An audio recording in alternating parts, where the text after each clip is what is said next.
Ultimately আমি আসলে বোরখা হেজাব পরেই অভ্যস্ত। তো আমি যখন প্রথম প্রতিনিধি হিসাবে দাঁড়ালাম তখন আমার অনেকেই আছে আমাকে ডিরেক্ট শিবির ট্যাগ দিয়েছে। স্টুডেন্টরা মাদকের প্রতি বেশি আকর্ষিত। এটা আসলে প্রত্যেকটা বিশ্ববিদ্যালয়ে তুলনামূলক কিছু আছে। একজন মাদক নিবে, এটা সম্পূর্ণ তার ব্যক্তিগত বিষয়। এটা বিশ্ববিদ্যালয় তাকে আটকায় রাখতে পারবে না। যে আমি মানে এই ট্যাগিংটা আমি নিজেও খেয়েছি।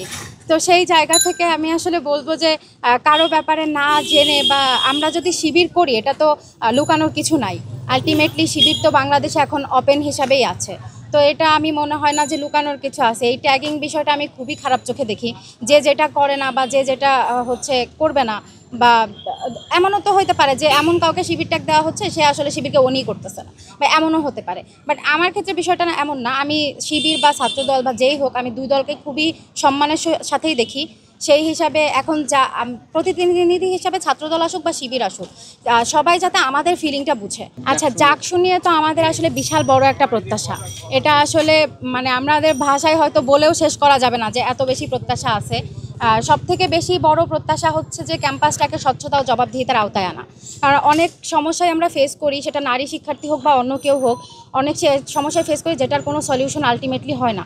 অনেক সময় আমরা দেখি যে আমাদের অনেক সমস্যা হিসাবেই থেকে যায়, বাট আমরা সেটার একটা কোনো কিছুতে দেখা যায় সলিউশন পাচ্ছি না। তো সেইটাই যাতে আমাদের প্রতিনিধিরা সেই নজরটা দেয়, যাতে আমাদের টোটাল ক্যাম্পাস একটা স্বচ্ছতা ও জবাবদিহিতার মধ্যে আসে। আমরা আমাদের সেই সমস্যা ছোট হোক বা বড় হোক, তার যাতে আলটিমেটলি একটা সমাধান পাই। বর্তমানে পরিস্থিতি আসলে খুবই শান্ত এবং খুবই উৎসবমুখর। যদিও প্রশাসনিক কিছু বিধিনিষেধের কারণে প্রার্থীদের নর্মাল ভোটারদের কাছে পৌঁছাতে অনেক বেগ পেতে হচ্ছে, তারপরেও মোটামুটি ভালো একটা উৎসবমুখর পরিবেশ যাচ্ছে। আর এজ এ নর্মাল ভোটার হিসেবে আমরা চাচ্ছি আমাদের প্রার্থীরা আমাদের যে প্রত্যাশাগুলো দিচ্ছে তারা সেটা যাতে নির্বাচিত হওয়ার পরেও রাখতে পারে। কারণ আমরা জানি যে great power comes with great responsibility. আসলে এটা তো হচ্ছে একটা বিশ্ববিদ্যালয়ে আসলে সবাই আসে, এখানে সব শ্রেণীরই মানুষ আছে। এখন এই যে জাহাঙ্গীরনগর সম্পর্কে যে একটা ট্যাগ দেওয়া হয় যে এখানে স্টুডেন্টরা মাদকের প্রতি বেশি আকর্ষিত, এটা আসলে প্রত্যেকটা বিশ্ববিদ্যালয়ে তুলনামূলক কিছু আছে। একজন মাদক নিবে, এটা সম্পূর্ণ তার ব্যক্তিগত বিষয়। এটা বিশ্ববিদ্যালয় তাকে আটকায় রাখতে পারবে না। হতে পারে এখানে পরিবেশটা খোলামেলা, স্টুডেন্টরা তার মন মতো কাজ করতে পারে, কিন্তু আমি কি করবো এই সিদ্ধান্তটা সম্পূর্ণ আমার না। এখনো পর্যন্ত পরিস্থিতিতে এমন কোনো কিছু আমাদের সামনে আসে নাই যে জাকসু বানচালের চেষ্টা করতে।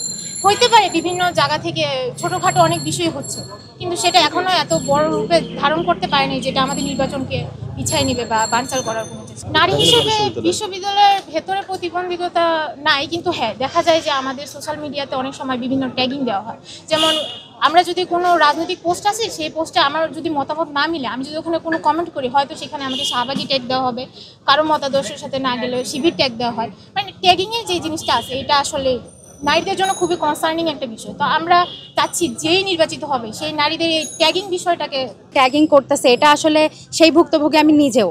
যখন আমি হেজাব পরতেছি, ইভেন আজকে আমার ভাইবা ছিল বিধায় আমি শাড়ি পরেছি। আলটিমেটলি আমি আসলে বোরখা হেজাব পরেই অভ্যস্ত।